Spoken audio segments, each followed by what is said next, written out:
కేంద్ర ప్రభుత్వం కార్మిక వ్యతిరేక విధానాలకు నిరసనగా దేశవ్యాప్తంగా ఈరోజు సమ్మెకు పిలుపునివ్వడం జరిగింది।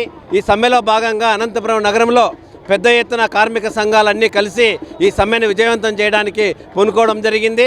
ఈరోజు ప్రధానంగా 4 లేబర్ కోడ్లు తీసుకొచ్చినటువంటి కేంద్ర ప్రభుత్వం వాటిని రద్దు చేసేంత వరకు ఈ పోరాటం కొనసాగిస్తామని చెప్తా ఉన్నాం। ఈ 4 లేబర్ కోడ్ల వల్ల ప్రధానంగా 8 గంటల పని విధానం, కనీస వేతనం, సమ్మె హక్కు, అట్లాగే యూనియన్ పెట్టుకునే హక్కు నిర్వీర్యం చేసేటువంటి పరిస్థితిని ఈరోజు మనం చూస్తూ ఉన్నాం।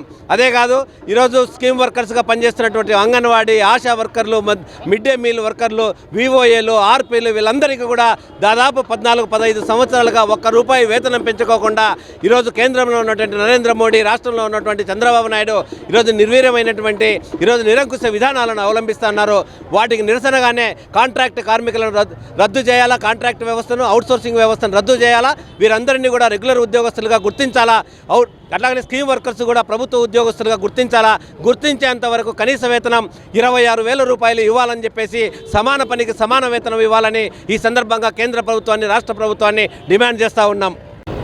ఈరోజు అనంతపురం సిఐటి నగర కమిటీ ఆధ్వర్యంలో వేలాది మంది కార్మికులు కేంద్ర ప్రభుత్వంలో 4 లేబర్ కోడ్లను వ్యతిరేకిస్తూ పెద్ద ఎత్తున నిరసన తెలియజేస్తున్నారు। ప్రధానంగా ఒకటే, ఏదైతే 4 లేబర్ కోడ్లను ఉపసంహరించాలి, అదేవిధంగా యథావిధిగా పాత చట్టాలు కొనసాగించాలి। గవర్నమెంట్ హాస్పిటల్లో పనిచేస్తున్న శానిటైజ్ వర్కర్లకి 50 ఏళ్ల నుండి పనిలో తీసేసే అక్రమ తొలగింపులు అవి కూడా తొలగించి వాళ్ళు ఉద్యోగంలోకి తీసుకోవాలి। లేకపోతే పెద్ద ఎత్తున కార్మిక వర్గాన్ని సమీకరించి ఇంకా పెద్ద ఎత్తున ఆందోళన చేస్తాం। నరేంద్ర మోడీ విధానాన్ని తిప్పికొట్టేందుకు ఈ పోరాటం ఆగదని ఈ సందర్భంగా హెచ్చరిస్తున్నాం। దేశవ్యాప్తంగా కార్మికులు, కర్షకులు, అదేవిధంగా ఉపాధి పని చేసుకునేటువంటి వాళ్ళందరూ కూడా ఈరోజు 12వ తేదీ పెద్ద ఎత్తున సమ్మెలో పాల్గొంటారు। గతంలో ఎప్పుడు లేనంగా భారతదేశ చరిత్రలోనే స్వతంత్రం వచ్చిన తర్వాత ఇంత పెద్ద సమ్మె జరగడం ప్రథమం। అదేవిధంగా నగరంలో చూస్తే ఎక్కడ చూసినా స్వచ్ఛందంగా కార్మికులు, ఆటో కార్మికులు కానీ, ఉపాధి హామీ కార్మికులు కానీ, లేదా వివిధ సంస్థల్లో పనిచేస్తున్నటువంటి దినకూలీలు ఈరోజు కార్మిక సమ్మెలో పాల్గొనడం అనేది నరేంద్ర మోడీకి ఒక హెచ్చరిక లాంటిది। తన విధానాలను ఇప్పటికైనా మార్చుకొని కార్మికులకు, ప్రజలకు ఉపయోగపడేటట్టుగా తన విధానాలను అమలు చేసుకుంటారని చెప్పి ఆశిస్తున్నాం।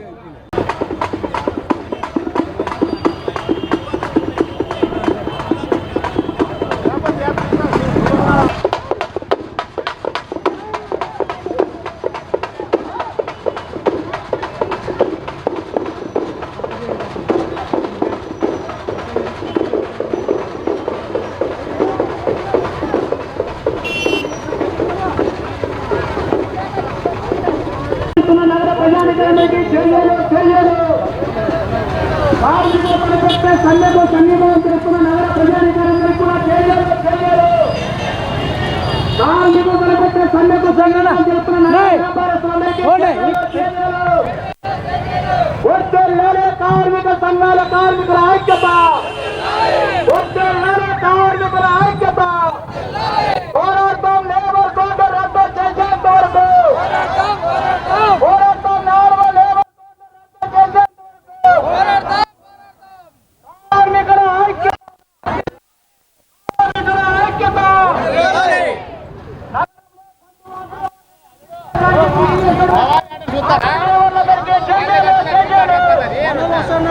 నగరంలో